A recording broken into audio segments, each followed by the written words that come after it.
If you are looking for some platinum, then you are in the right place. You should expect around 400 to 500 platinum per day if you will apply these methods that I will share with you in the video. And I'm sure that some of them will be new to you. Let's get going. There is one weapon set that I haven't heard of even after 1000 hours of gameplay, and that is Light of Vandal. It is a special and very expensive weapon that you can get during the Elite Sanctuary onslaught. Every single rotation has its own part required to complete the set, and the chance of any of the parts to drop is 2%. Extremely hard to get, but highly expensive in return. So I fully recommend whenever you're leveling up your gear to get into Elite Sanctuary onslaught instead of the normal Sanctuary, especially for the possibility of getting parts of this set. We all know how expensive Arcane Energize is, right? Well, not anymore. That Arcane is absolutely not worth your time and effort. Don't focus on it.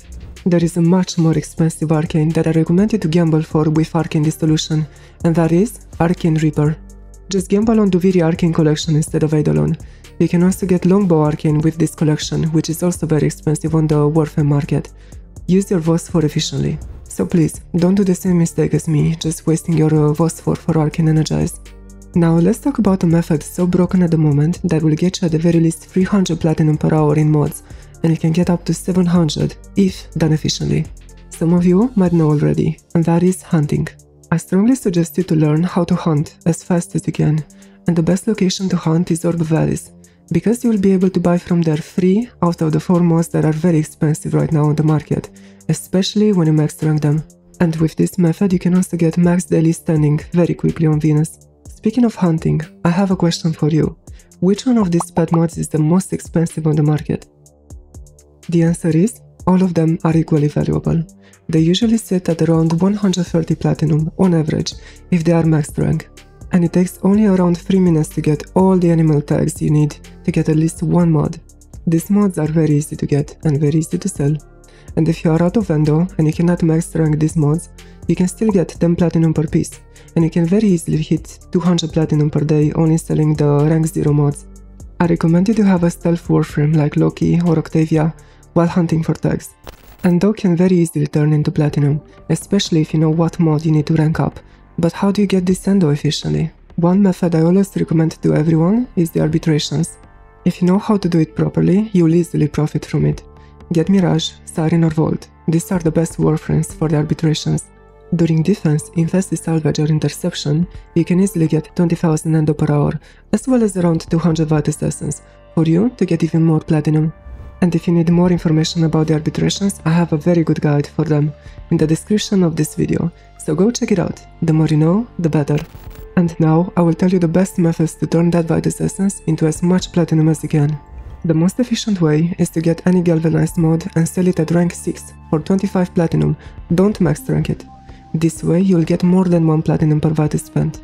You have to also check the other mods available to be bought with Vitus Essence whenever you want to trade during that day, because some of them are highly volatile in price and you can profit quite a lot from it. There is another very expensive weapon that you most likely didn't even know existed, especially if you're a beginner. Aron Spinoza is one of the most valuable sets out there, and I recommend you to try farming for this one. And in less than a minute, I will teach you how to master this method. We are talking about the tier 2 isolation vault from Deimos, and listen carefully. These are the chances for the parts to drop, and the most important part, the Rivet, has an average 54% chance per hour to drop, as long as you can complete an isolation vault rotation within 8 minutes or less.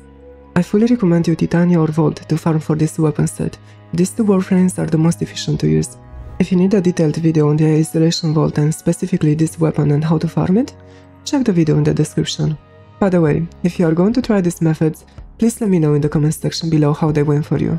I would love to answer your questions, if you have any, and I love to interact with each one of you guys. Now, back to the video. I have a question for you. Have you ever heard of a weapon called Sporotrix? This one is very expensive as well, and we have to talk about it. The price for it on the market is around 130 platinum, and you can farm the parts for it in the tier 3 isolation vault. So you have to remember like this. Tier 2 is the Aron Spinoza, tier 3 Sporotrix. Every single rotation will have one of the 3 parts, except in the blueprint itself. Per hour you have on average 64% chance to get a part to drop, considering the fact you can complete a rotation within 8 minutes. I have personally farmed this item quite a lot, and if you are a bit patient to find someone that wants to buy it, then this item is also very good to farm. And just like with the Iron Spinoza weapon set, I recommend you Titania or Volt. Oh my god, let's relax a bit from this targeted farming, right? What if you want some more chill gameplay and to profit in the meantime as well, while not having to focus on the game too much? Well, I got you covered. One of the farms I usually do when I'm in this kind of mood is Conjunction Survival, the Steel Path version of it. This way you can expect to get many valuable resources, ranging from the common resources like moderate amount of Endo and credits, to being able to get Luatrax Plasm, Steel Essence, and Crack Relics, this way getting a lot of prime parts to use whenever Baro is around. The Luatrax Plasm can be used in the Zariman to exchange it for Arcanes and other items, but as a tip, don't buy anything but the Arcanes, and get enough Trax Plasm to buy enough so you can get a rank 5 Arcane. And also one more important tip, before you trade in your Trax Plasm, make sure to check the Warframe market to see which Arcane is the most profitable to get. And also, don't forget, always go in Conjunction Survival with your friends. The more people are in the mission, the more Fraxes will spawn, and you will get more Frax Plasm in the process. But what if you don't want to wait for Baro tier? No problem, you can still trade the prime parts you manage to get from the relics to other players. This is called prime junk. Everyone has their own prices usually, and I advise you to not sell them under the prices I will tell you about in a second. I personally recommend you to only trade the 65 and 100 ducat items, and try to aim for 9 platinum for the 100 ducat and 5 platinum for the 65 ducat item. The ones that are below 65 ducats are usually not worth a trade, since you will get very little out of it. A very important tip I can give you is to always make sure which prime parts you trade. As an example, you could have an item worth much more than 9 platinum without you even realizing, and you will get scammed. So please, check the Warframe market if you value the prime parts that you trade with. Some parts can get up to 50 platinum. Now here is a very interesting method to get platinum each day, and I should also get back into selling these two items.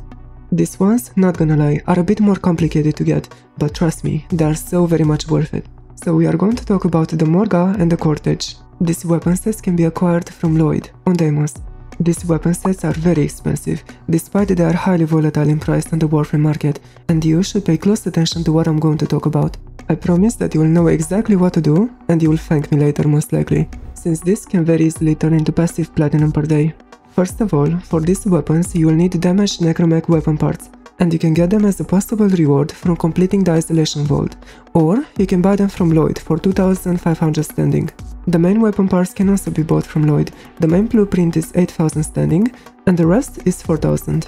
Unfortunately, you can make only one per day, since after you craft these parts to be sold, you will need more standing for the Necraloid Syndicate, and that is time gated, since we can get a certain amount of standing per day. Just as a reminder, be very patient to sell this. You only have one crafted each day, and don't go below 130 platinum for the set. I was selling them for 150 platinum back when I was actively doing isolation vaults every day, while both farming for these two archguns, Aron Spinoza and the Sporodrix. Also, with just half an hour of fishing and mining on Deimos, you will get more than enough resources to craft these parts for an entire week, and don't forget to use the resource and double resource chance booster while doing this. If you don't know how to get standing for Necraloid, you will get Orokin matrices once you destroy the Necramechs while doing an isolation vault mission. These items can be exchanged directly for standing for Necraloid. They are very easy to get, and in just 15 minutes you can easily get your hands on enough matrices to max your daily standing. That was everything for today. Please let me know in the comment section below if this video was helpful to you, and as always, if you enjoyed the content then feel free to subscribe.